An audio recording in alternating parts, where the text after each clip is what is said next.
Voy a saludar a los compañeros que están a distancia y que nos están viendo a través de la videoconferencia, así que buenas tardes para todos. Vamos a dar inicio entonces a la primera actividad de este seminario. Se nos ocurrió con la cátedra, con el equipo de cátedra, para poder contextualizar un poco lo que es la actividad, pasarles un breve video que hable sobre la actividad económica núcleo de lo que es el ejercicio que vamos a estar resolviendo, ¿bien? Así que vamos a ver un video que es breve, ¿sí? Pero que resume bastante información que nos va a servir a la hora de plantear la resolución del ejercicio.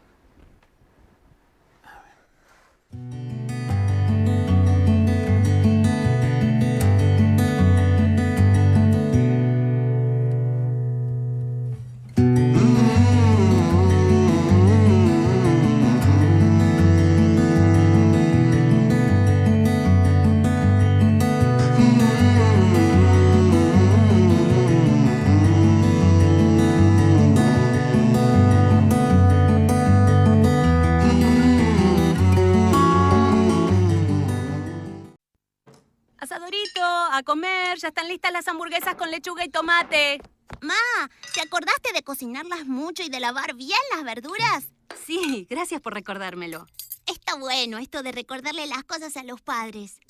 Recordá siempre que las comidas con carne picada deben estar bien cocidas y las verduras bien lavadas, en especial si son productos recién sacados del freezer. Es una manera de evitar el síndrome urémico hemolítico. Saber cómo cuidarnos es valorar lo que somos. IPCBA, Instituto de Promoción de la Carne Vacuna Argentina y Fundación Cani.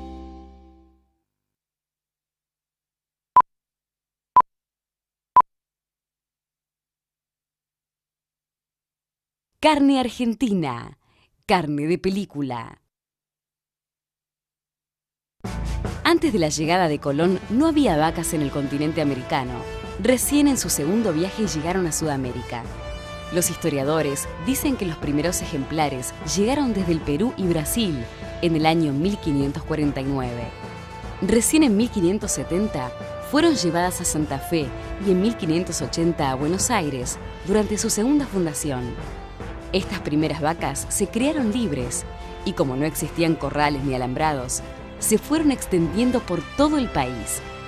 Alrededor de 1850, y con la aparición del alambrado, empezó a crecer la actividad en todo el país. Los criadores de ganado comenzaron a traer vacas de distintas razas inglesas, como Shorthorn, Aberdeen Angus y Hereford. Luego cruzaron estos animales con las vacas criollas y con el tiempo, con trabajo y con inversión, se fueron mejorando genéticamente para obtener la mejor calidad de carne. Actualmente, la Argentina tiene la mejor genética del mundo. El 97% de los argentinos comen carne. Por eso, al ser un mercado tan grande, la actividad ganadera genera mucho empleo. La industria de la carne le da la posibilidad a miles de argentinos de progresar económica y socialmente. En la actualidad, se calcula que la carne vacuna le da trabajo a más de 2 millones de argentinos. Producir carne es una tarea compleja. Desde que comienza a gestarse el ternero hasta que llega a la mesa, pasan como mínimo 3 años. Más del 85% de la carne que se produce se consume dentro del país y solo se exporta un 15%. Veamos cómo es el proceso de producción de carne.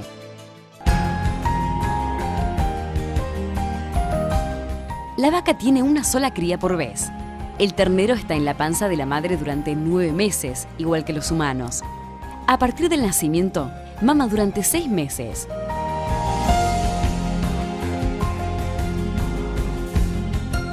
Luego del destete, los terneros comienzan a alimentarse con pastos tiernos y en ocasiones con los mejores granos.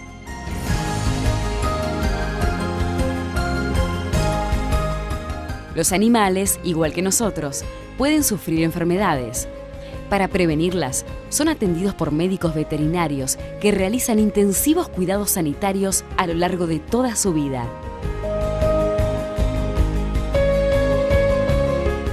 Cuando el animal llega al estado ideal para su consumo, se traslada del campo al mercado de hacienda o al frigorífico en transportes especialmente preparados para que viaje seguro y en buenas condiciones sanitarias. En los mercados de hacienda y ferias se compran y venden las vacas. El de Liniers funciona desde 1901. Los frigoríficos y las grandes cadenas de supermercados compran las vacas en el mercado de hacienda o en forma directa a los productores. Las reses se faenan en los frigoríficos con todos los cuidados sanitarios que se requieren y luego se almacenan en grandes cámaras de frío.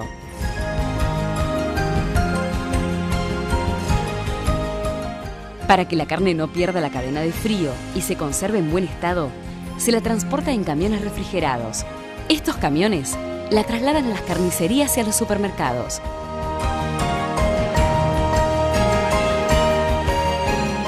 La carne se debe comprar siempre en comercios habilitados como los supermercados y las carnicerías, porque esto garantiza que está en buen estado y que proviene de animales sanos.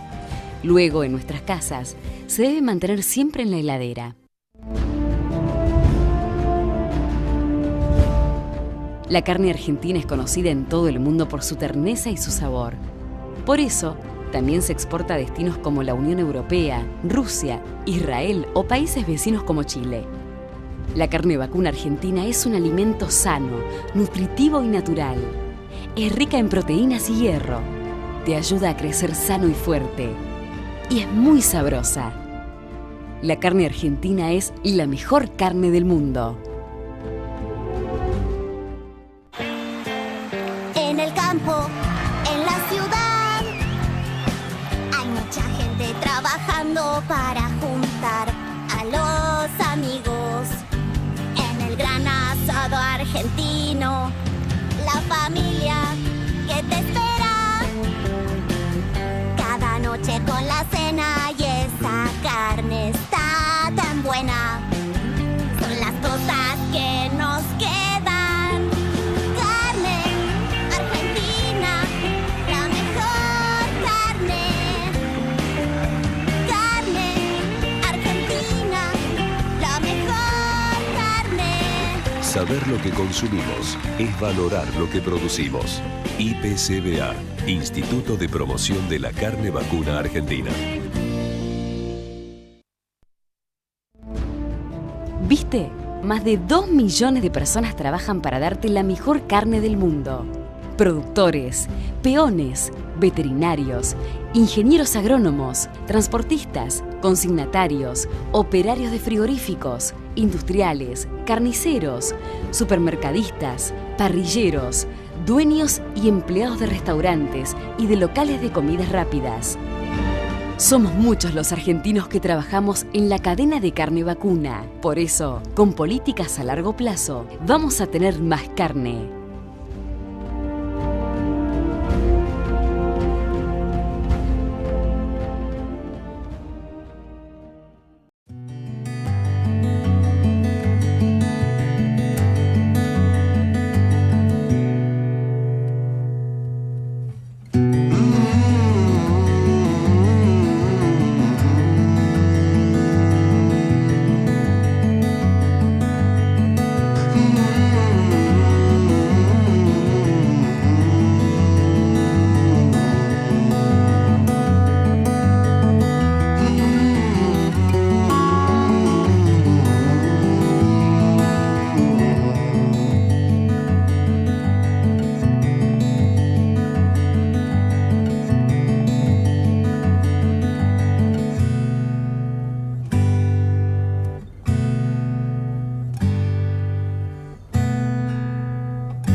Este primer ejercicio que vamos a resolver acá en el seminario está basado en esa actividad económica, ¿bien?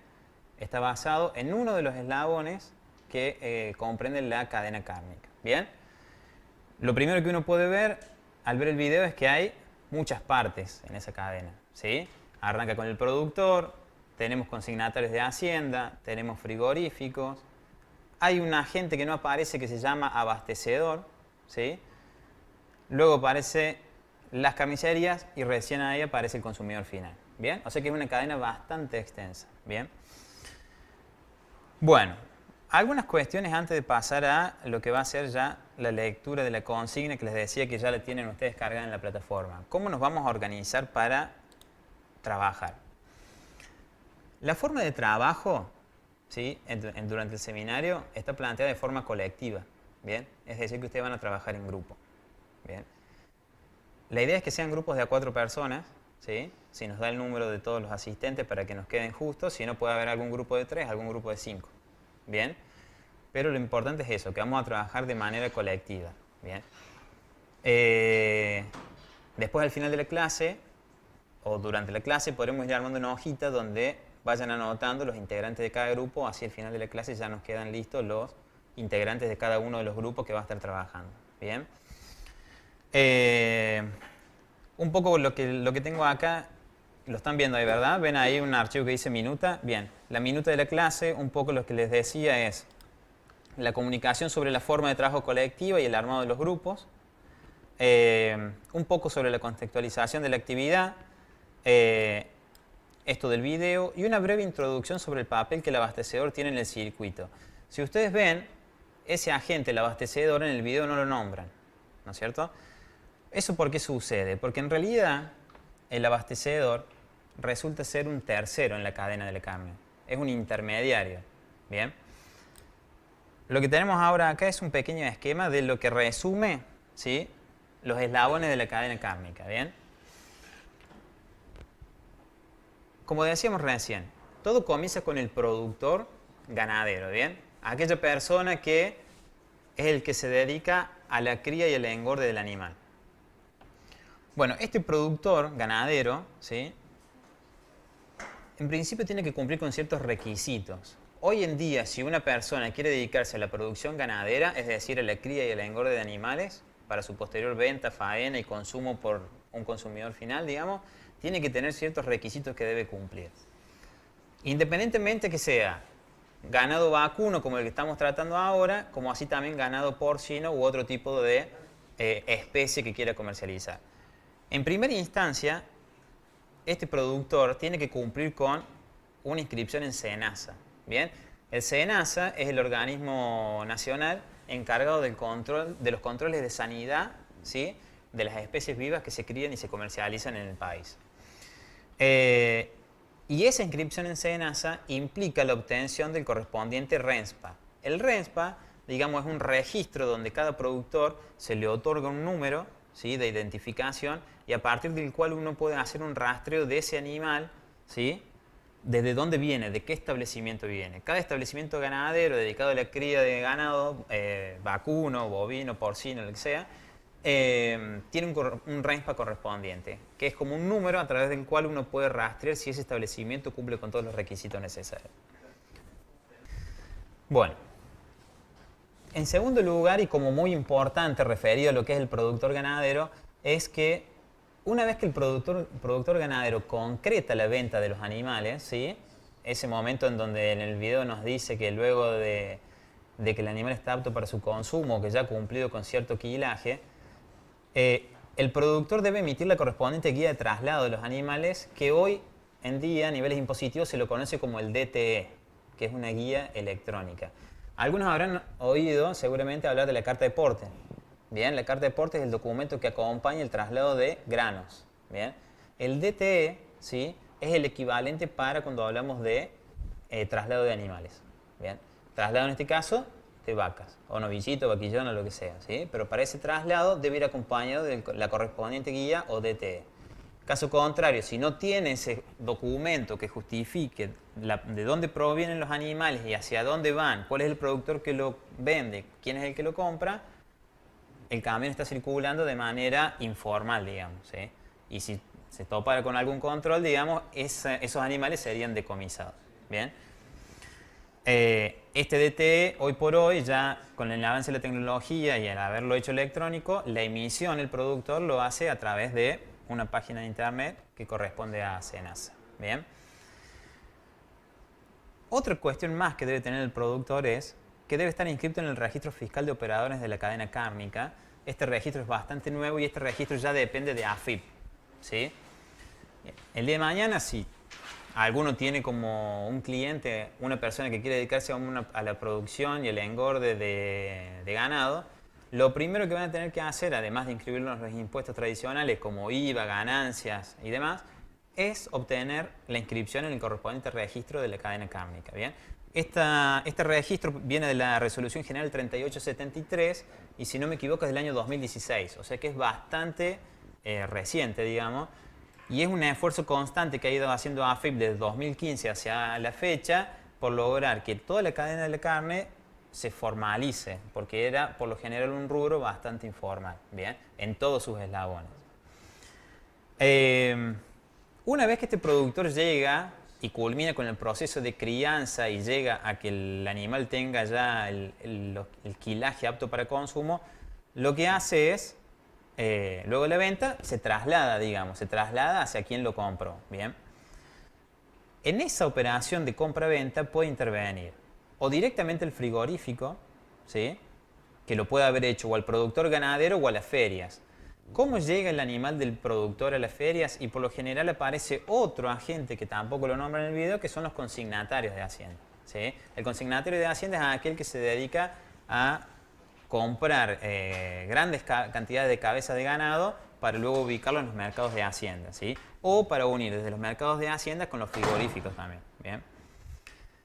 Paralelamente, también otro intermediario que tenemos es el abastecedor, que, si ustedes lo ven, está puesto como aparte de lo que es la cadena, porque justamente lo que les digo es un tercero que viene a intermediar entre diferentes partes de esta cadena, ¿sí?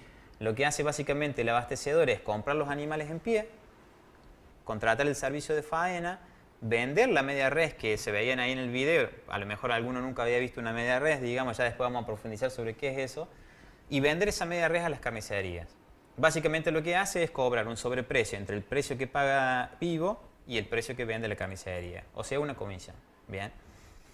Este abastecedor va a ser el agente principal sobre el cual se va a basar nuestra actividad. Bien. Por eso lo hemos puesto aparte y lo hemos puesto con la letra con otro color. Bien. Porque este es el agente que a nosotros nos interesa. Bueno, el abastecedor, como les decía recién, es un intermediario entre los productores o la feria y las carnicerías. Por lo general es usuario de faena. ¿Qué quiere decir eso?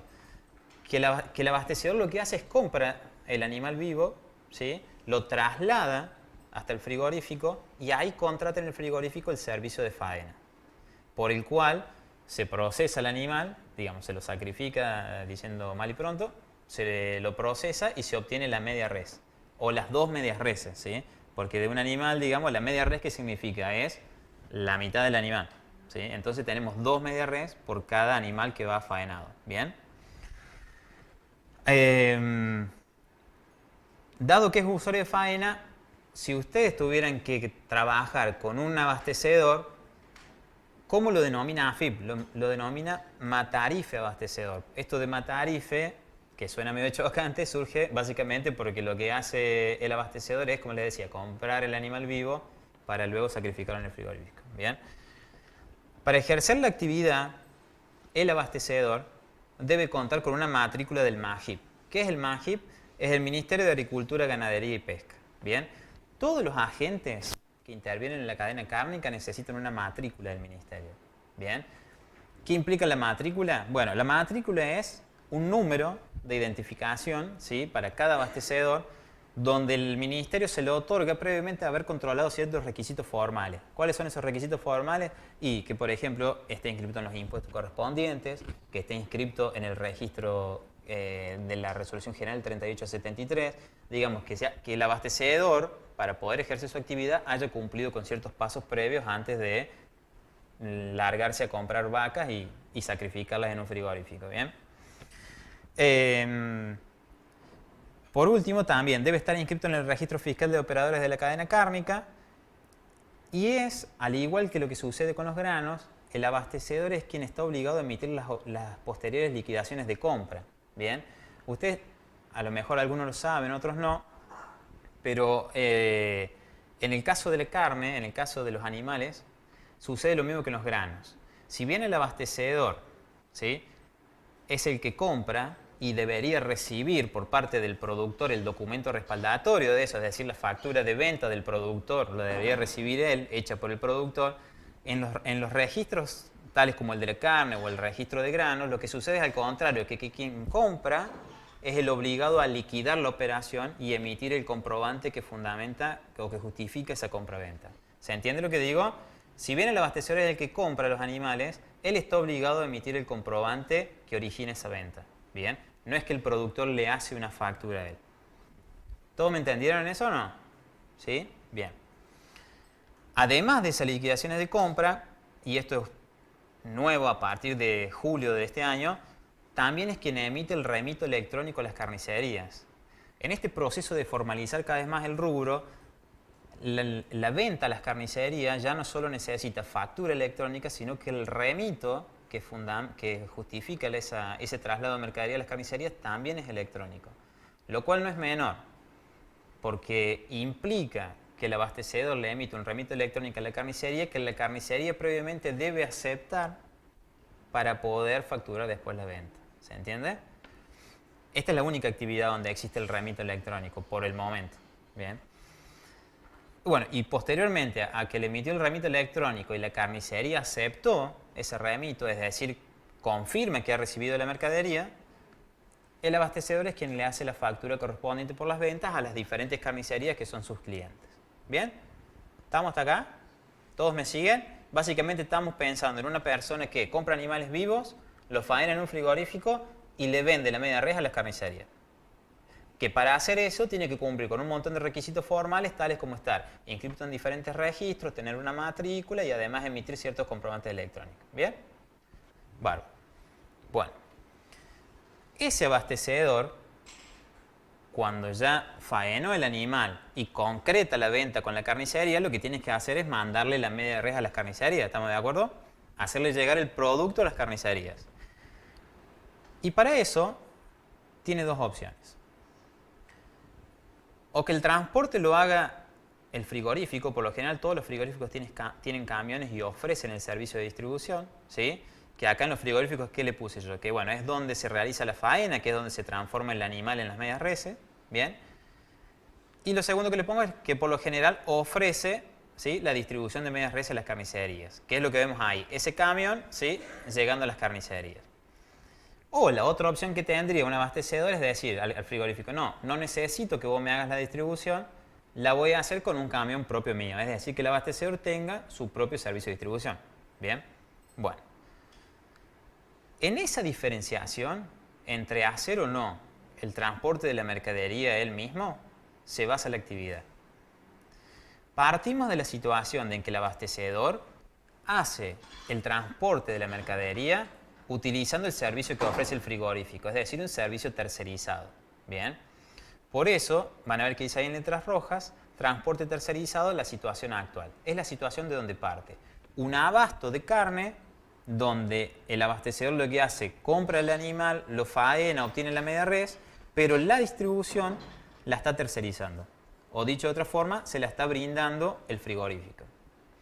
Y este abastecedor se plantea en algún momento de la vida de la empresa decir, ¿qué pasaría si en lugar de distribuirlo el frigorífico, invierto y además de hacer la compra del animal, la faena y la obtención de las medias reses, también la distribuyo yo de manera propia? Bien, que sería lo que dice más abajo también en letras rojas, transporte propio como una alternativa de inversión. Bien, ¿se entiende la situación? Este es un breve esquema para entender la situación que vamos a abordar en la consigna. ¿Alguna duda hasta acá? ¿Estamos bien? ¿Nadie se me perdió? Bueno. Vamos a hacer ahora la lectura de la consigna. ¿Quiénes le pudieron leer la consigna que le subí en Moodle? ¿Alguien pudo leerla o no? Bueno.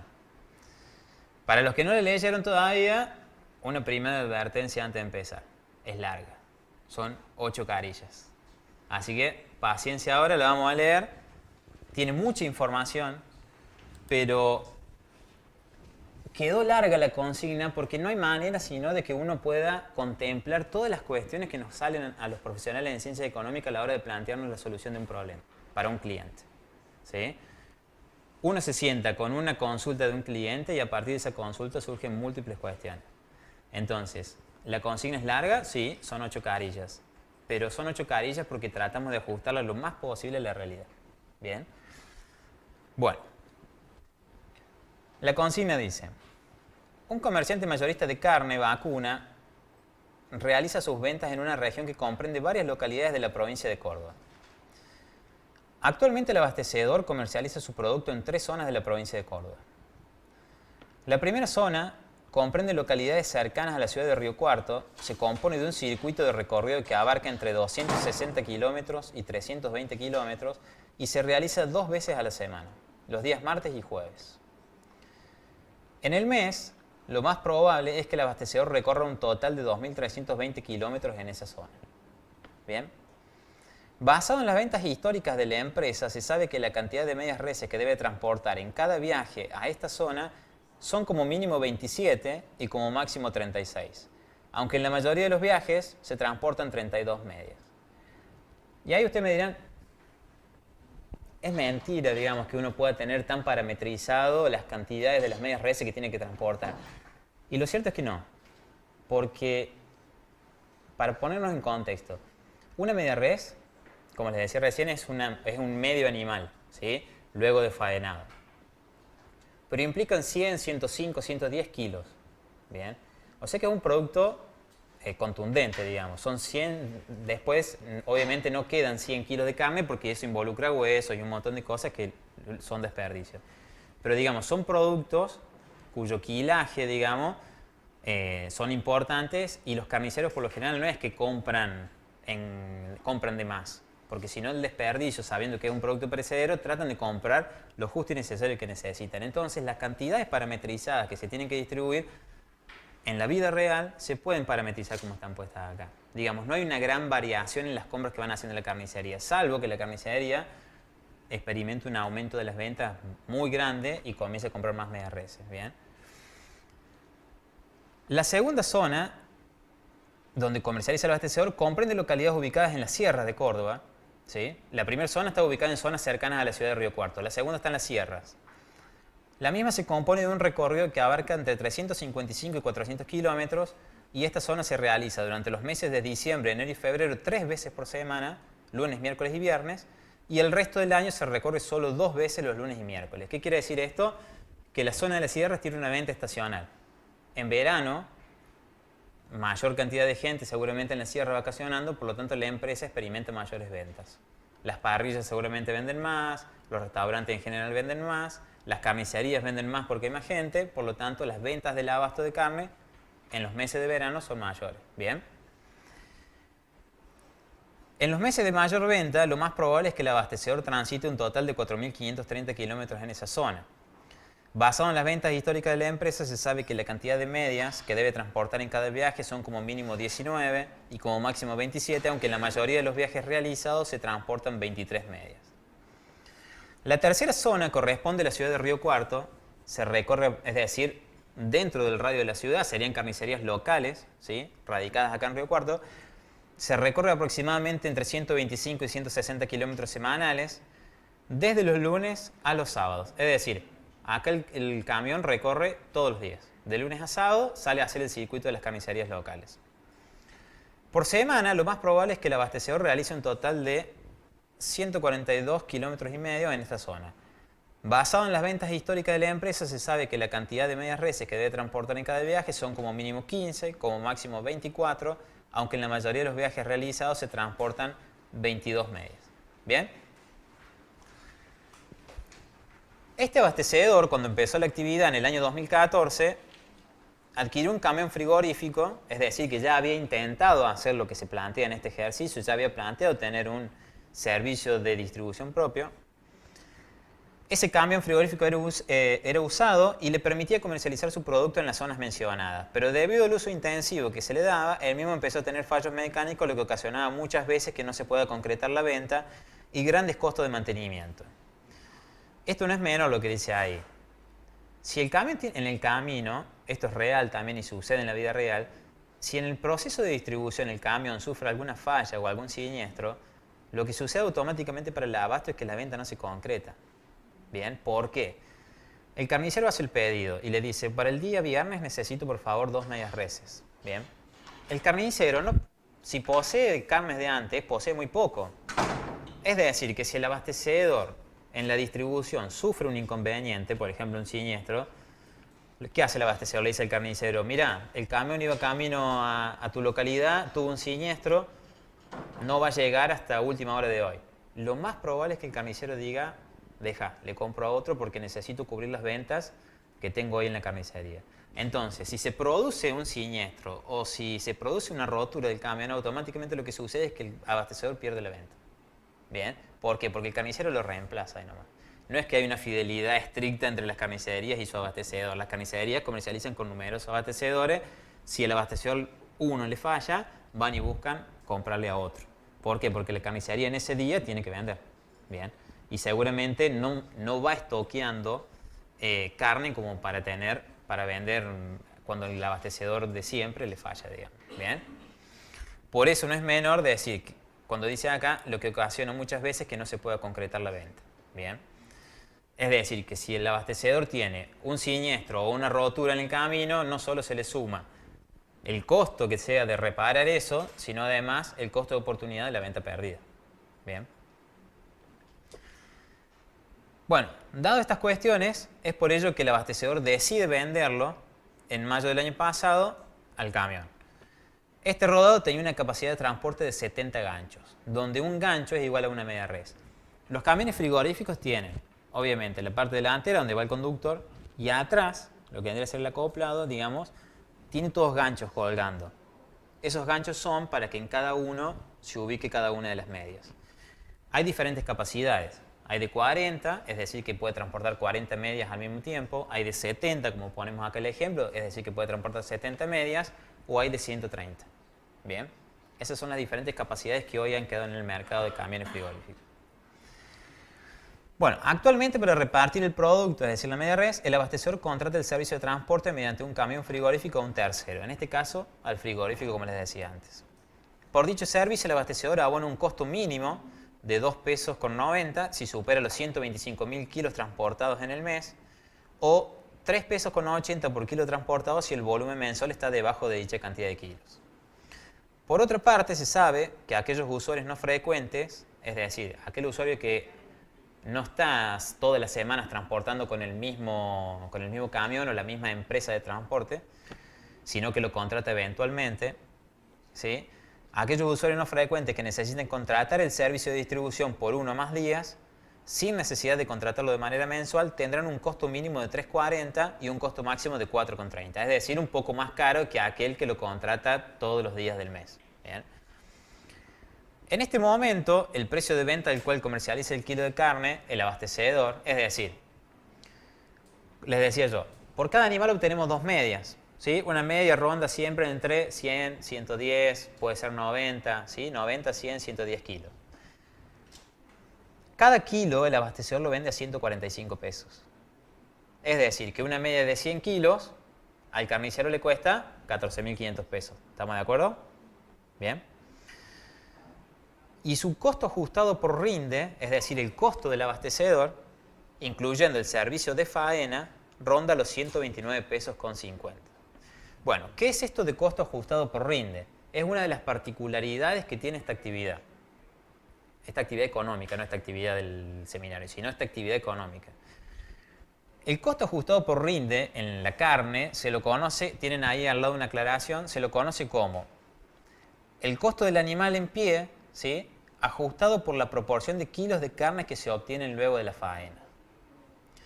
Por ejemplo, si un novillito vivo al momento de su compra pesaba 360 kilos, es decir, el novillito parado en el campo pesaba 360 kilos, ¿bien?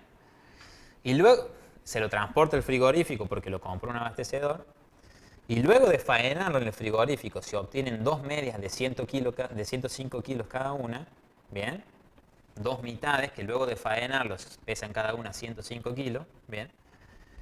El rinde se calcula como kilo de carne sobre kilogramo vivo. Es decir, en nuestro ejemplo, 2 medias res de 105 suman 210 kilos que obtuvimos del animal luego de faenarlo. ¿Estamos de acuerdo hasta ahí? Dividido sobre los 360 kilos que pesaba vivo el animal, eso quiere decir que a partir del animal vivo se obtuvo un 58,3% de kilogramo de carne. ¿Todos me siguen hasta ahí? Bien. Finalmente, si el precio por kilo pagado al comprar el novillito en pie fue de 75 pesos, es decir, al productor ganadero se le pagó 75 pesos cada kilo, el costo ajustado será el costo del animal vivo dividido el rinde, es decir, los 75 pesos con 50 dividido el rinde, que fue de 58,3%. Y eso nos da 129 pesos con 50.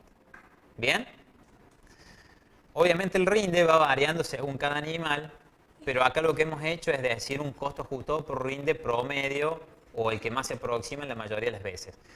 En el rubro este, por ejemplo, lo que se considera siempre es que el rinde debe ser cercano al 58% y se da, por lo general de los casos se da. Digamos, puede ser 59, si es 57 ya se lo considera malo, pero siempre ronda en torno al 58%. ¿Bien? Por eso nos pareció que tomar un costo ajustado al 58%, como en este caso, en este ejemplo que le estamos dando, era algo de lo más acertado y lo que más reflejaba la realidad que sucede en la actividad. ¿Bien? Bueno, por razones de calidad del producto que vende, el abastecedor de carne estipula que el peso máximo de la media res debe ser de 116 kilos. Es decir, el abastecedor no quiere vender medias reses que pesen más de 116 kilos. ¿Existen mayores de 116 kilos? Sí, se venden animales muchísimo más pesados. En la realidad existen medias reses que pueden pesar 140 kilos. Bien, que ya son animales más grandes, vacas, toros, ¿sí? Son animales más grandes en edad y también más grandes en peso, obviamente. Pero, dado una política de calidad de la carne que vende, el abastecedor pretende que el peso máximo sea de 116 kilos. Y que en la mayoría de los casos, ¿sí?, su producto ronde más o menos los 104 kilos. ¿Bien? A continuación se presentan el total de kilogramos comercializados de manera mensual que surgen de los registros del abastecedor de los últimos 60 meses. ¿Bien? Acá le presentamos una tabla, ¿sí?, donde para cada mes de cada año ven el total de kilos, ¿sí? Tiene una coma ahí, pero sería un punto, ¿sí? Recién ahora me estoy dando cuenta que tiene una coma, pero por ejemplo, en mayo de 2014 serían 68.570 kilos, ¿bien? ¿Se entiende? No es que es 68,57, son 68.570 kilos, ¿bien? Bueno, y así para todos los meses sucesivos. Este dato, esta serie de datos, también contiene datos de la realidad, ¿sí?, de la empresa que hemos tomado de modelo para esta actividad. Se conoce en base a la información de la normativa vigente que emite el Ministerio de Agricultura, Ganadería y Pesca que el peso mínimo de una media res debe ser de 75 kilogramos. Bien. De lo contrario, se aplica al abastecedor una multa, la que actualmente ronda los 10.000 pesos, y se caucionan ambas medias reses del animal que no cumplía con la normativa. Esto también es un aspecto real de la actividad. Tanto el productor como el abastecedor tienen que tener un cuidado. Está penado por el ministerio sacrificar animales que sean demasiado jóvenes. Bien, si el animal es muy joven, no llega al peso. Si no llega al peso, eso implica que no ha cumplido con la normativa y por lo tanto el abastecedor tiene una doble penalidad. Se le aplica la multa de 10.000 pesos y las dos medias que surgen de ese animal que era demasiado joven se le caucionan. Es decir, se le quitan. No las puede comercializar. Bien. A lo largo de la vida de la empresa, el abastecedor ha vendido un total de 9.658 medias y la cantidad de cauciones que ha sufrido son 12. Bien, como ven, es una cuestión a tener en cuenta, por lo tanto, la cantidad de cauciones a lo largo de la vida de la empresa han sido relativamente pocas. Bien. Dado el costo considerable... Sí, perdón. Sí. Las dos, porque ¿qué implica la media res? Que si una pesó menos de 75 kilos, la otra también. Porque por lo general, luego del proceso de faena, las medias reses pesan lo mismo o hay una diferencia de 2 kilos o 1 kilo. No hay mucha más diferencia que eso. Por lo tanto, la caución, digamos, primero se identifica el animal, ¿sí?, y luego se caucionan las dos medias que pertenecían a ese animal. ¿Bien? Dado el costo considerable de la contratación del servicio de transporte, el abastecedor se plantea si será conveniente la adquisición de un camión frigorífico nuevo, ¿sí?, a diferencia de la experiencia anterior, ahora plantea la adquisición de uno 0 kilómetros, el que permita reemplazar la tercerización del transporte por un servicio propio. Al consultar en el mercado los modelos disponibles, encuentra que la capacidad de almacenamiento y transporte de los camiones frigoríficos es de 40 ganchos, 70 o 130 ganchos. Y que los costos varían entre 1.800.000 pesos y 2.490.000 pesos. ¿Bien? Más IVA, esos precios. Es de considerar que además del costo de compra se deben abonar gastos de inscripción y patentamiento que ascienden a un 4% del valor neto de IVA. Bien, o sea que tiene el precio neto de IVA, a eso hay que calcularle el IVA, y además en el costo de adquisición hay que considerar el patentamiento, ¿sí? Que siempre cuando uno va a adquirir cualquier rodado 0 kilómetros, la misma concesionaria le termina cobrando al comprador los costos de patentamiento e inscripción. Bien. Al analizar las diferentes capacidades de almacenamiento que ofrecen los camiones que existen en el mercado, el abastecedor piensa que de adquirir el que posee 130 ganchos lo habilitaría para agregar la ciudad de Córdoba dentro de su radio de clientes, ya que con la capacidad que el servicio tercerizado le ofrece esto no era posible. Es decir, el abastecedor dice, si compro el más grande, además de las 3 zonas que actualmente exploto, puedo explotar una cuarta, que sería la ciudad de Córdoba. Bien.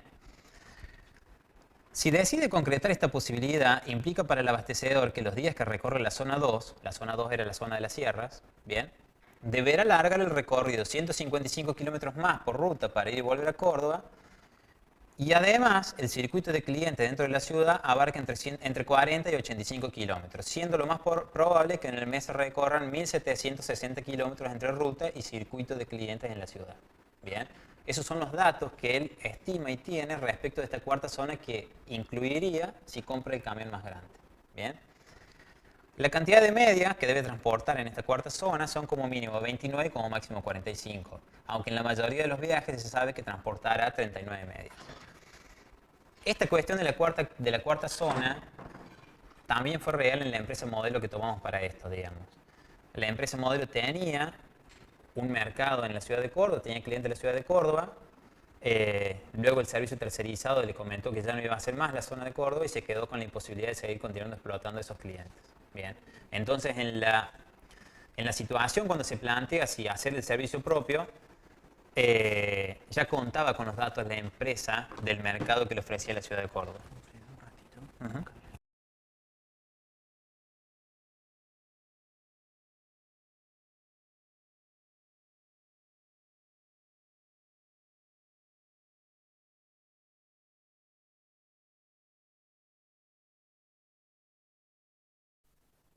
Le advierten y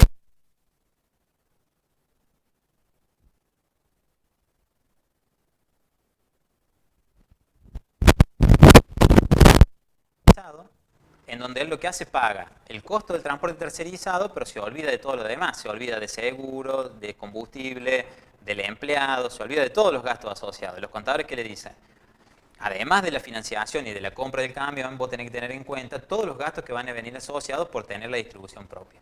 Y entre eso le empiezan a nombrar el costo del combustible consumido, ¿sí? Donde se le plantea cómo se obtiene ese costo, bien, que es el consumo de combustible por kilómetro recorrido multiplicado por el costo del litro del combustible, bien.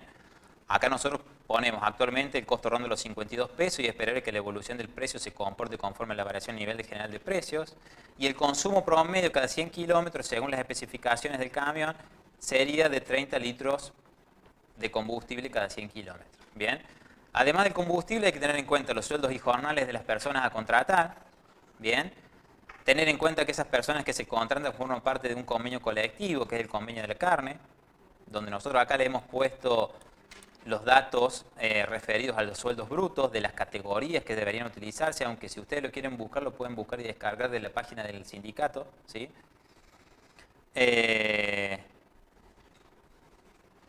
Se plantea también el valor del seguro del camión, ¿sí? El costo de mantenimiento del camión, ¿bien?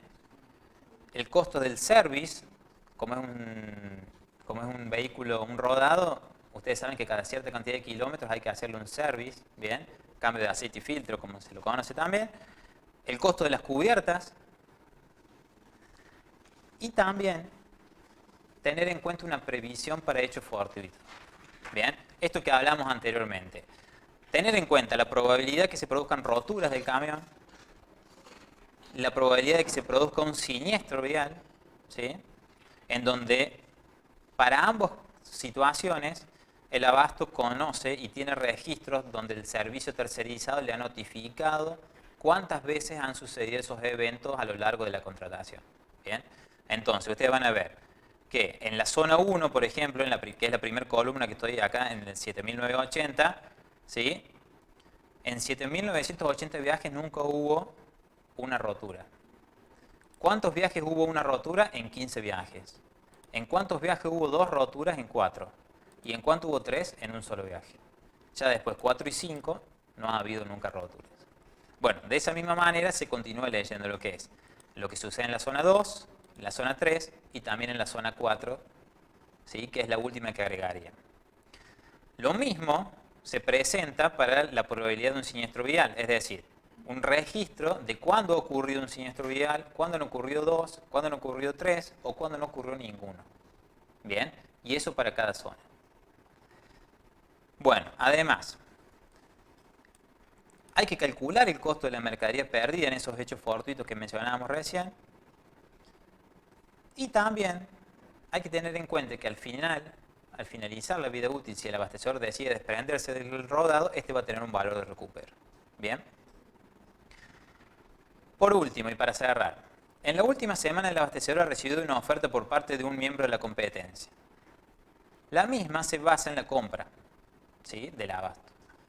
El oferente le explicó que al considerar la cartera de clientes que el abasto actualmente atiende, las instalaciones en las oficinas administrativas y el rodado de movilidad propia del dueño de la empresa para realizar las rondas de cobranzas, cree que un precio más que razonable por el valor llave del abasto sería de 3,5 millones de pesos. Con toda esta información que acabamos de leer, ¿sí?, más aquella que ustedes creen que necesiten para poder analizar el caso, se solicita que actúen como asesores del abastecedor y determinen. En primer lugar, ¿cuáles son los posibles escenarios a partir de la estimación de los valores que pueden asumir los parámetros intervinientes en la decisión de tercerizar o no el servicio? Eso está muy complicado de redactar. Por eso después les decimos, para dar respuesta a eso podrían determinar las alternativas que se le presentan al abastecedor, determinar las variables que intervienen en cada una de esas alternativas, indicando qué tipo de variables se tratan, si son ciertas o son aleatorias, la forma en que podría trabajarse cada variable y los parámetros de los que depende. ¿Bien? Aplicar herramientas que permitan simular escenarios, indicando a su cliente cuáles son las ventajas de haber aplicado la simulación como herramienta a la hora de asesorarlo. Estudiar posibles herramientas que permitan justificar la decisión a tomar por su cliente. En segundo lugar, les pedimos que presenten un informe por grupo, ¿sí?, a su cliente, en el cual se indique cuál es la opción más conveniente y qué decisión debería tomar. Y por último, que determinen los honorarios que cobrarían por esta tarea. ¿Bien? Para cerrar mi parte, así continúa el profe Escapín. Les voy a subir a la plataforma de Moodle el video, por si alguno lo quiere volver a ver, y además para que lo vean los chicos de distancia que han escuchado el sonido pero no han podido ver la imagen. Y les voy a subir también una planilla, que es esta que se llama Alternativas y Variables, en donde básicamente queremos que para la próxima clase ustedes traigan una descripción de las alternativas que creen que se le presenta al abastecedor, ¿sí?, cuáles serían las alternativas que ustedes creen que él podría, por las cuales podría optar. Y en la segunda pestaña, en la segunda hoja, un cuadro donde ustedes nos detallen cuáles son las variables que creen que intervienen en este ejercicio. Nosotros le hemos hecho ya una pequeña ayuda que es clasificárselas por tipo. Variables que tienen que ver con ingresos, variables con costos, variables financieras, variables que sean gastos operativos, variables que sean previsiones. En la segunda columna, la idea es que ustedes pongan una breve descripción. Por ejemplo, si ustedes creen que en ingreso interviene la variable precio de venta, bueno, ponen precio de venta. Bien. En la tercera columna, la idea sería darle una numeración a cada variable, como para nosotros saber cuántas variables intervienen en el problema. Y por último, en las columnas que dicen alternativa 1, alternativa 2, alternativa 3 y alternativa 4, que pongan una cruz para cada una de las variables, indicando en cuáles alternativas interviene cada variable. Ustedes podrán darse cuenta, por lo que leímos la consigna, que habrá variables que participan en todas las alternativas y algunas que serán específicas de alguna o algunas. ¿Bien? Bueno. ¿Alguna duda? En realidad esto es como una primera actividad pequeña para empezar a ayudarlos a ustedes que resuelven el punto 1. ¿Bien? identificar alternativas y variables para que ustedes ya puedan desarrollar el punto 1. Bien. Es como tratar de darles una pequeña ayuda inicial como para que ustedes se encaminen en esto de reflexionar sobre la actividad. ¿Bien? No, para la próxima clase estaría bueno ya que traigan, con que traigan esto, ya tenemos un puntapié inicial para empezar a trabajar ya con todo lo que dice el punto 1. Bien, nos interesa que ustedes reflexionen tranquilos sobre las alternativas y las variables. Y sobre qué variables intervienen en cada una de las alternativas. ¿Bien? ¿Se entendió? Bien, entonces les voy a subir esta planilla y el video a la plataforma de Moodle en un ratito ahora a la tarde. Así lo tienen. A ver, función beta. Hay dos parámetros que se llaman de locación y hay dos parámetros que se llaman de forma. Los parámetros de locación son aquellos que dan el recorrido de la variable. Desde dónde y hasta dónde la variable toma valores. Si yo tengo un alfa y un beta iguales, esta variable me queda simétrica. Si yo tengo un alfa y un beta iguales pero un poco más grandes, por ejemplo, en vez de 3, 3 pongo 5, 5. También me queda simétrica porque son iguales, pero un poco más puntiaguda. Si pongo, por ejemplo, 2 y 2, se va achatando. Si pongo 1 y 1, se achata más. Tan chata que queda uniforme. No hay una moda, digamos acá. E incluso si lo ponemos más baja que 1, por ejemplo 0,5, 0,5, ya más que moda hay un pozo al medio, ¿no? A su vez, volvamos al 3, 3. Ahí tenemos, o sea, puede ser más puntiaguda o más achatada al punto de hundirse.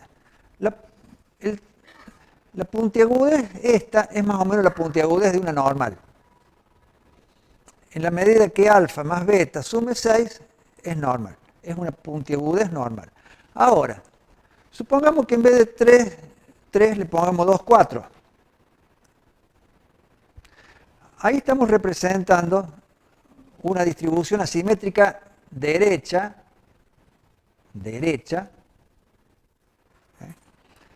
porque le hemos puesto un beta mayor que el alfa. Si bien mantiene esa puntiagudez, pero beta es más grande que alfa. En la medida que beta sea más grande, los valores bajos de la distribución son los que tienen más probabilidad. Al revés, por ejemplo, si hacemos 1,7 y le ponemos acá 4, perdón, vamos a hacerlo con la otra puntiagudez. Le vamos a poner acá 4,3, 1,7. Como el beta más grande, la concentración está hacia el lado derecho. Podemos hacer muchas cosas y muchas pruebas. Por ejemplo, 1, 2. Esto nos da una distribución triangular. O 2, 1. Así. O 1,5. 1,5. Esto da un círculo. Podemos hacer lo que queramos con la distribución beta. O sea, con la función beta. Podemos representar cualquier distribución, simétrica, asimétrica, más o menos puntiaguda, lo que quieran. Entonces, la función beta, esa vieja función que viene del siglo XVIII, la podemos usar para adaptar a cualquier caso, incluso cuando no conocemos la distribución.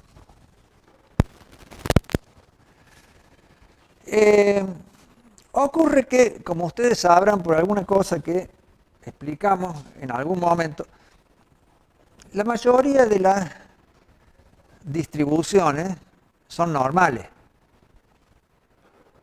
¿Se acuerdan por el teorema central del límite que les decía que cuando una variable dependía de otras, esa variable se distribuye normal, cualquiera fueran las otras. Entonces, en economía o en administración de empresas, la mayoría de las distribuciones son normales. Ahora, pueden ser normales o casi normales. Pero vamos a usar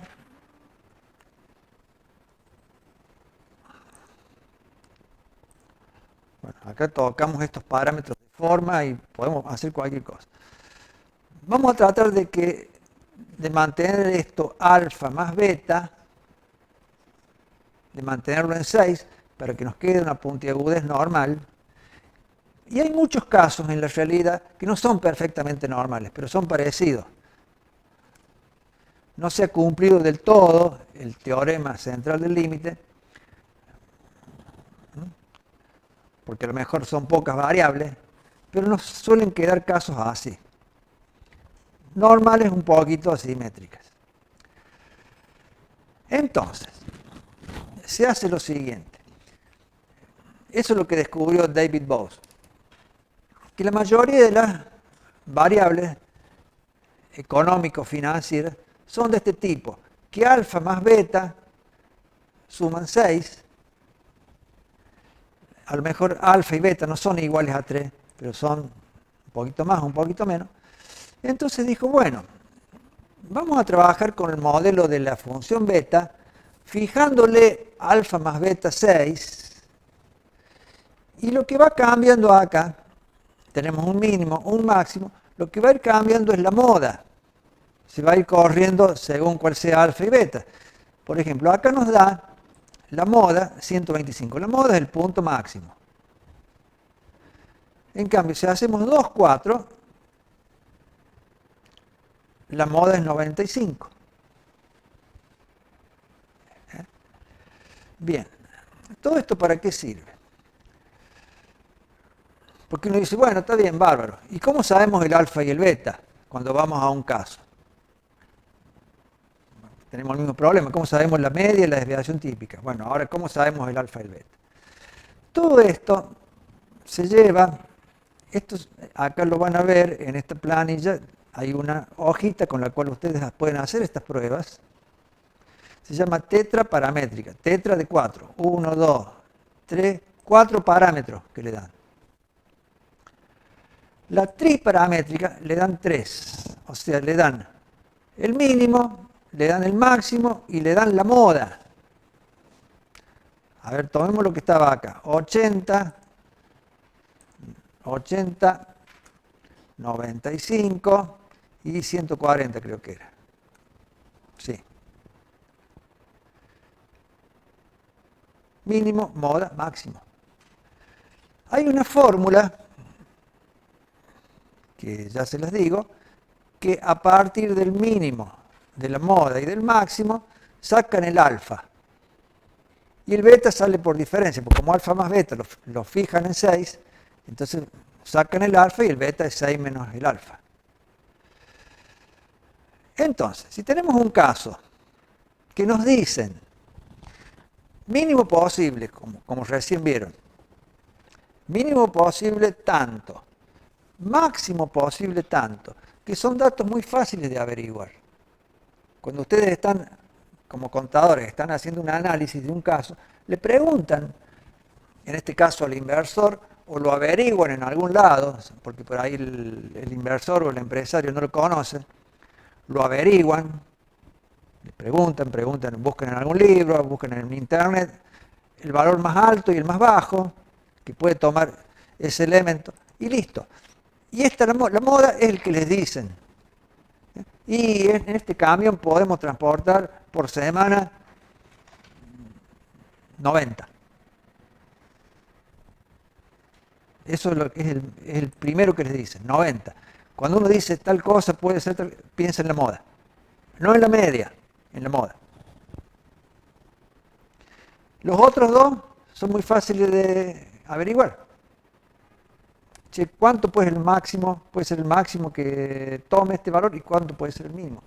Listo, con eso ya encontraron la distribución. ¿Por qué? Porque el mínimo y el máximo son los dos parámetros de locación Y los parámetros de forma se calculan agregándole la moda para que se vaya más allá o más allá.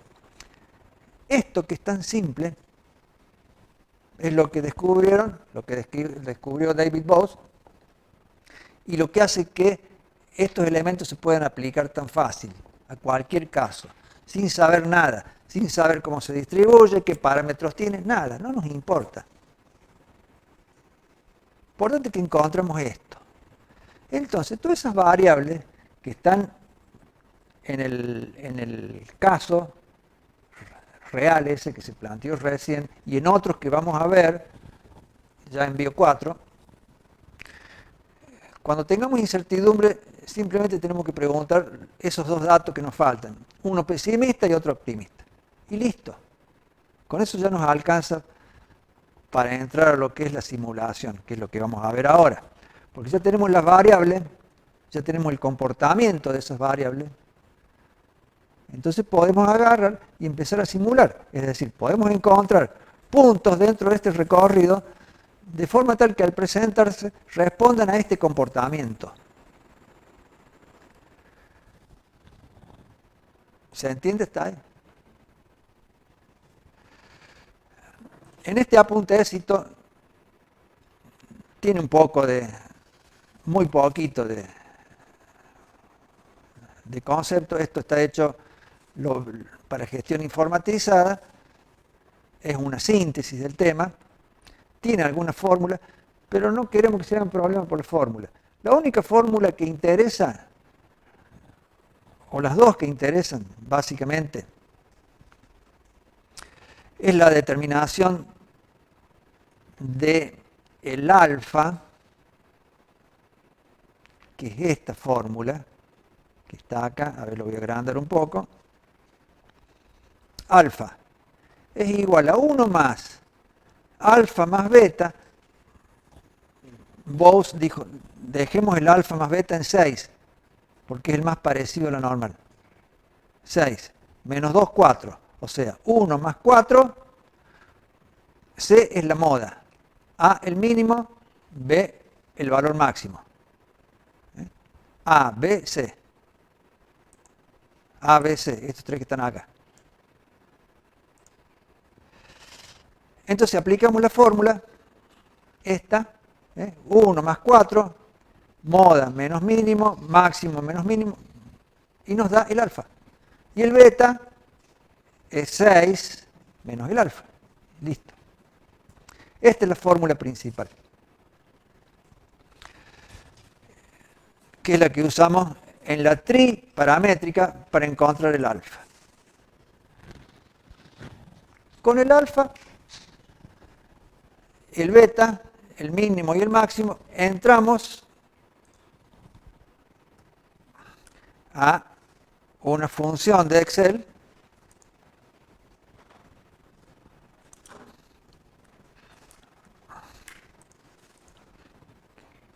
que se llama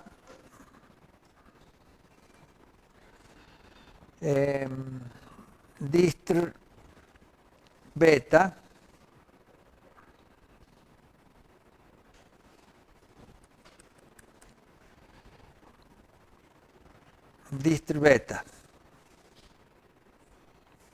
Hay dos, distr beta y distr beta inv. Esta, distr beta y distr beta inv. La distribución beta, distr beta, uno le da un punto y encuentra probabilidad. ¿Se acuerdan como la distr normal? Y en la distr beta inv le dan probabilidad y les devuelve un punto dentro del recorrido. Con eso vamos a hacer simulación.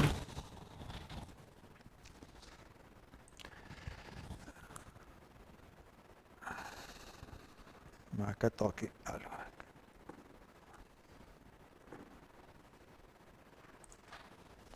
Con eso vamos a hacer simulación. Con la función distr beta inv. Ya les voy a explicar cómo es. Pero lo importante es que entiendan esto. Por eso está en el ejercicio están planteadas, todo lo que es incierto está planteado con 3 puntos nada más. Con 3 puntos. Con eso alcanza. Nos olvidamos de todo, hay mucha matemática atrás. Pero nos olvidamos de eso, porque nosotros aplicamos una función que está en el Excel y listo. Y tenemos que aplicar una formulita acá, que es esta formulita que les decía recién. Nada más. Nada más. Bien. De esa manera, entonces, nosotros vamos a empezar con ese ejemplo, cada uno de los elementos que no sean ciertos, sino que estén sujetos a algún riesgo, lo vamos a empezar a modelizar de forma tal que cuando ustedes armen en una planilla de cálculo todo el planteo del caso, de este o del otro que vamos a hacer en Bio 4, que lo vamos a hacer con contabilidad, con una contabilidad aplicándole matemática. Uno dice, ¿contabilidad matemática? Sí, contabilidad matemática, todo junto.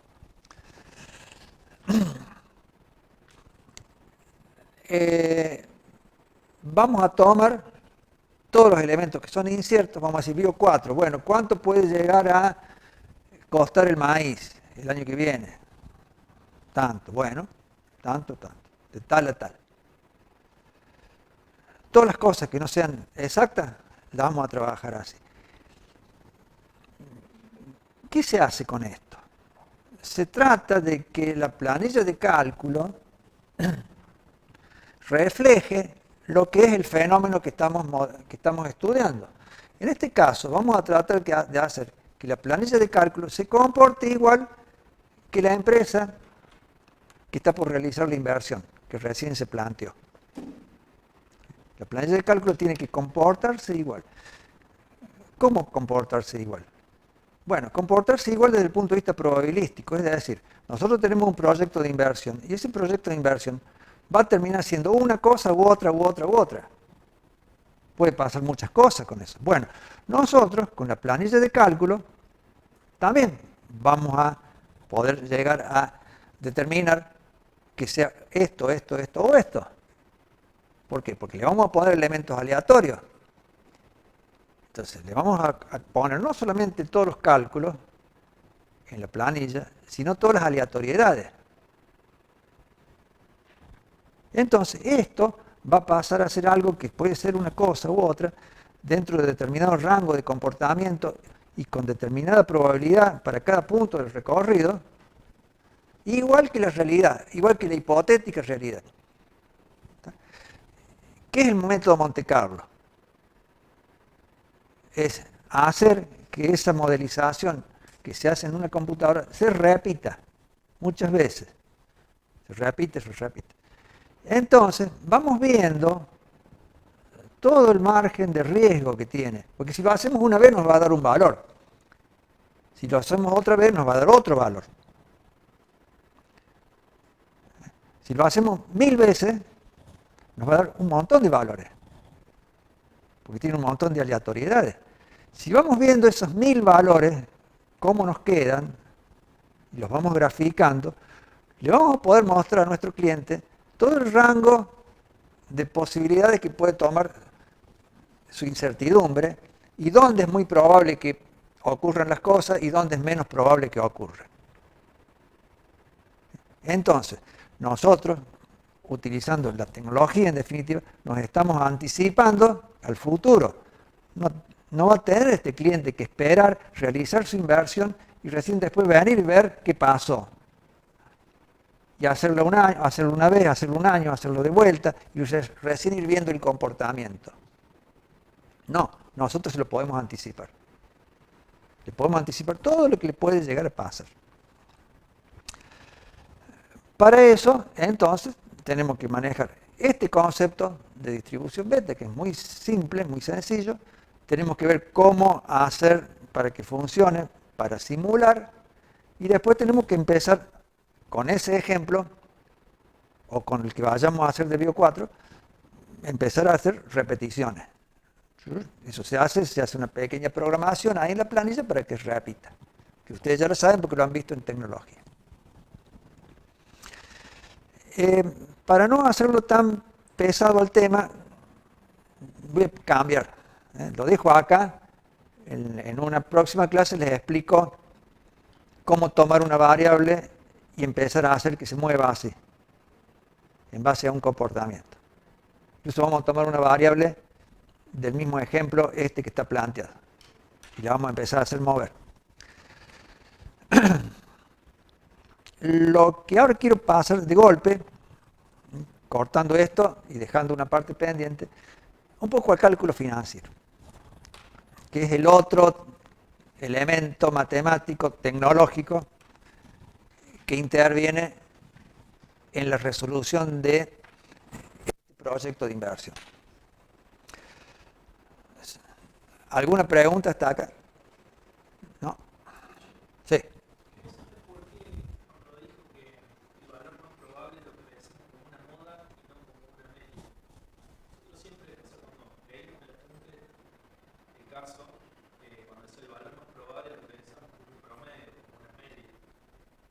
Sí, pero en general viene, o sea, cuando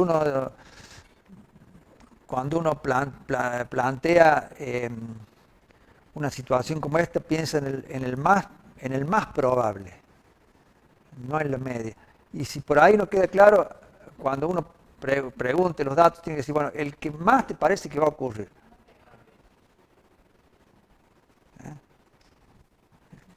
Ojo, la gente en general no sabe lo que es moda, lo que es media y lo que es mediana.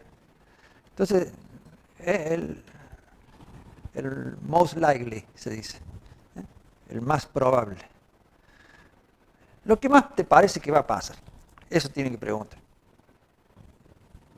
Porque si uno pregunta la media, mejor dicho, no es media, es esperanza. Si uno pregunta qué es la esperanza, por ahí un poco no todo el mundo lo entiende. Entonces, lo que más te parece, si hablamos de transportar con un camión algo, bueno, ¿cuál es lo que más lleva por semana? 75, medias reses, bueno, 75, o 90, 95, lo más probable. Y eso es la moda.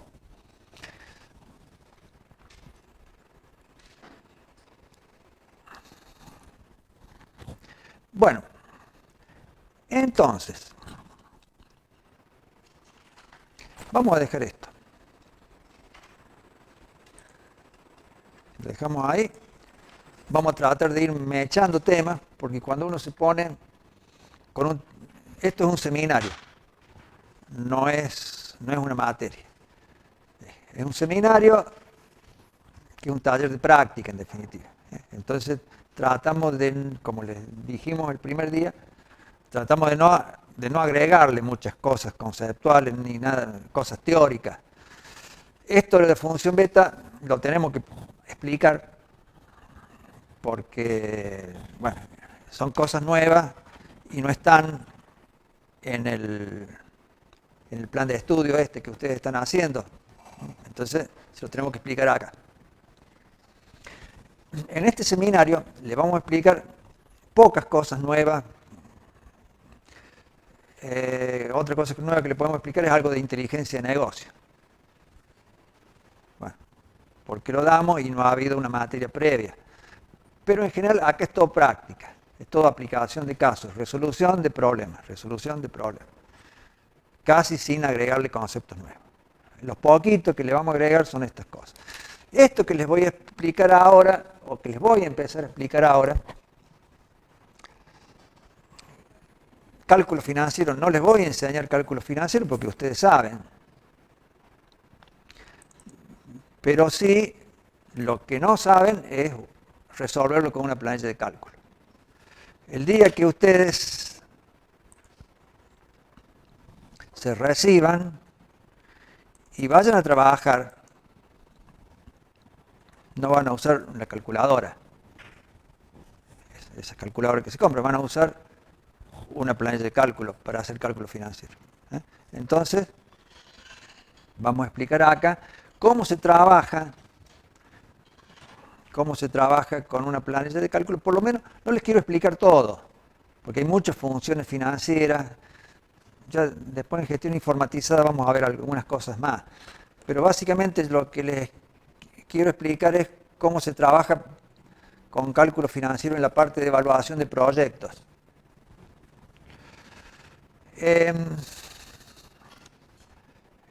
¿Cómo evalúan proyectos? Con TIR y con BAN. Entonces, les voy a explicar muy simple, TIR, BAN y sistema francés, que por ahí está también en algún... ¿En lo del leasing está, Lucas? Sí.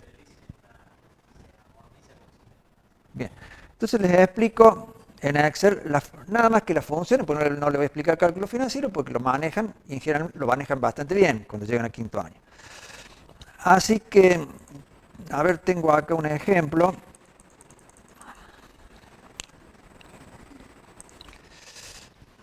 Este es un ejemplo, es re fácil esto. Acá tenemos un plan de amortización de un capital de 5.000 pesos en 24 periodos a una tasa del 2%. Estos son amortizaciones vencidas. Sistema francés. Se usa una función que se llama pago. Así nomás, pago. Que tiene como argumentos la tasa, los periodos y el capital que van a cancelar. Pago nos da el A sub NI, el valor de la cuota. Mejor dicho, nos da la cuota, no nos da el A sub NI. El A sub NI multiplicado por el capital da la cuota. Da la cuota. Siempre queda con signo contrario el capital y la cuota. O sea, si acá lo ponen, en vez de menos 5.000, lo ponen 5.000 positivo, le va a quedar la cuota y está bien. Porque matemáticamente son elementos que van en sentido contrario. Matemáticamente y financieramente, sobre todo. Uno va a favor y otro va, uno es ingreso y el otro es egreso, según sean acreedores o sean deudores. Entonces tengan en cuenta eso. Pero la función es pago, para determinar la cuota. Hay otras funciones, por ejemplo, para determinar, dada la cuota, para determinar el capital, al revés. O dado el capital y la cuota, y los periodos para determinar la tasa. Las planillas de cálculo tienen todas esas funciones. Pero bueno, la que vamos a usar en este ejemplo es la función pago, nada más. Después tenemos la tasa interna de retorno. La tasa interna de retorno también, muy sencillo. Colocan los flujos, un flujo negativo, por ejemplo este, un flujo negativo y los otros flujos positivos. Sacan la TIR con la función, ¿cómo se llama?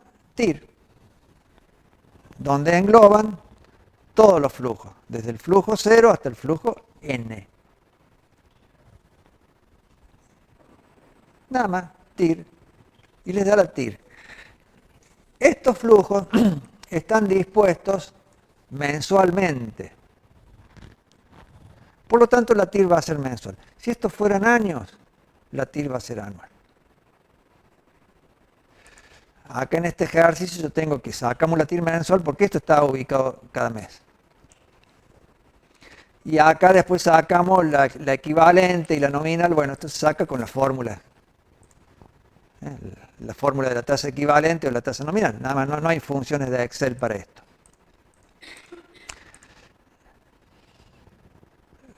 Entonces la TIR, función TIR. El BAN, fijémonos, tomemos este flujo. Uno dice, bueno, ¿cuál es el valor actual neto del flujo de este proyecto de inversión, supongamos? Con una tasa de corte del 2%. Entonces se usa una función, yo lo voy a ir haciendo acá, que se llama VNA, que tiene dos argumentos. La tasa de interés, la tasa de corte, primer argumento, Segundo argumento, los flujos de fondo, pero no el flujo cero. Los demás flujos de fondo. ¿Qué hace la función BNA? Toma todos estos, en este caso flujos positivos, o si hubiera alguno negativo también lo tomaría, y los descuenta, o sea, los actualiza a esta tasa al momento cero, que es donde está el flujo cero. Eso es la función BNA. BNA, no VAN, BNA. Valor neto actual. ¿Eso es el VAN? ¿Qué le faltaría a esto para hacer el VAN? El flujo cero le faltaría. Pero el flujo cero no se pone dentro de la función, porque el flujo cero ya está en el momento cero. ¿Qué hicimos acá? Tomamos todos estos y los actualizamos al momento cero. El flujo cero, ¿qué tenemos que hacer con el flujo cero? Agregarlo directamente al resultado de la actualización de los otros y listo. Es decir, BNA es llevar al momento cero a los que no están al momento cero.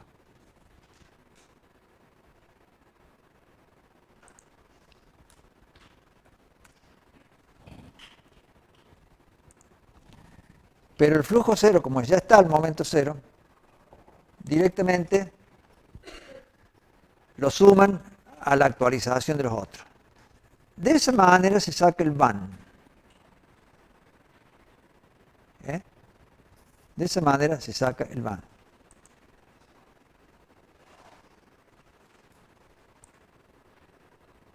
Acá estoy mirando que algo que no me gusta. Y no me gusta porque me equivoqué acá. No me gusta cómo salió. Ahí está. No podía haber dado menos 31,12 el VAN. ¿Por qué?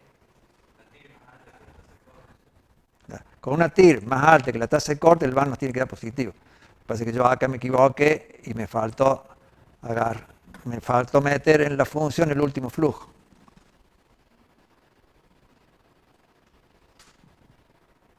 Ahí está, 14,17. Así se saca el valor actual neto. Es más, el valor actual neto nos podría servir para sacar la TIR.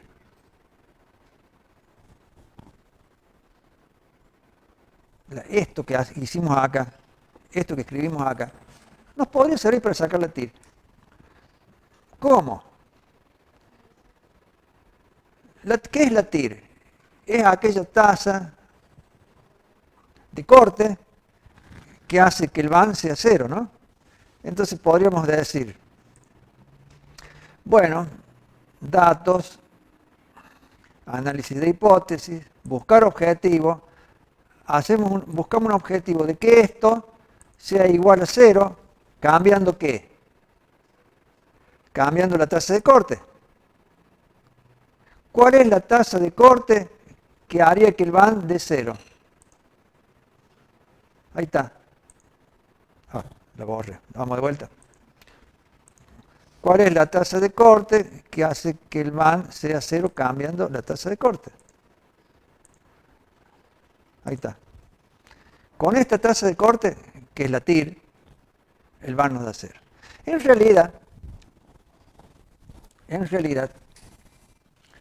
la computadora, cuando... ¿Puedo parar acá?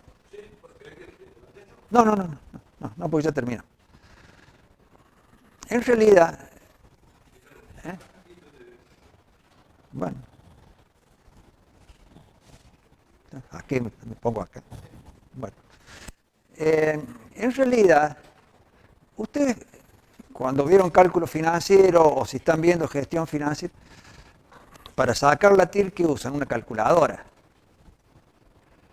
Ahora, en algún momento alguien les dijo cuál es la fórmula de la TIR. ¿Cuál es la fórmula de la TIR? O el teorema de la TIR.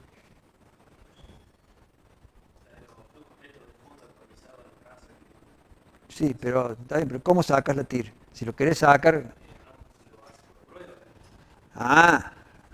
nunca la podés sacar a mano a la TIR. Siempre lo sacas con una calculadora o con una computadora. Claro, ¿qué hace la calculadora? La calculadora esa de la marca que sea. ¿Qué hace? Empieza a probar. Hace lo mismo que el buscar objetivo. El buscar objetivo, ¿qué hace? Prueba algo hasta que lo encierra, lo encuentra y ese es el resultado. O sea, no hay fórmula de la TIR. La TIR, el Excel, ¿cómo la hace? Con un buscar objetivo. Saca un van y empieza a probar tasas de corte hasta que el van le da 0 y dice, bueno, esta es la TIR. Por eso las calculadoras a veces demoran, vieron que demoran unos segundos. Bueno, porque acá en una computadora no se nota, pero la calculadora sí, porque empieza a probar. Porque no hay TIR, no hay fórmula de la TIR. La TIR es una búsqueda. ¿Está? Bien. Entonces, ¿qué hemos visto? Valor actual neto, vimos TIR, es bastante sencillo. Y vimos la función pago para el sistema francés. Esos son los 3 elementos que son los que más se usan, por otra parte, que necesitan para resolver el ejercicio que tuvieron planteados recién. Entonces, ¿qué nos queda para la clase que viene? Por ahí la próxima reunión les voy a explicar un poquito, no vaya a ser que se les dé en este ejercicio, si tienen una TIR inconsistente, tienen algún flujo negativo, ¿qué pasa? ¿Qué pasa con la computadora con eso? ¿Qué puede pasar? ¿Cómo se soluciona? Pero de cálculo financiero, con lo que les expliqué, creo que es suficiente. Nos queda la parte de simulación, donde ya vimos cómo llevar cualquier variable que se les cruce, cómo llevarla y modelizarla. En la próxima reunión, en un ratito nomás, vamos a explicar cómo entonces, a partir con el uso de la función beta, con la incorporación de la aleatoriedad, vamos a hacer que una variable que se distribuye de una determinada manera vaya de un lado para otro, pero comportándose tal cual es la función de densidad. Si está más denso para un lado, va a ir para un lado, si no para otro. Eso lo vamos a hacer, lo vamos a reproducir y vamos a probar cómo trabaja la computadora con eso. Y van a ver, repitiendo experimentos, cómo se van dando los valores tal cual uno los planificó con la función beta.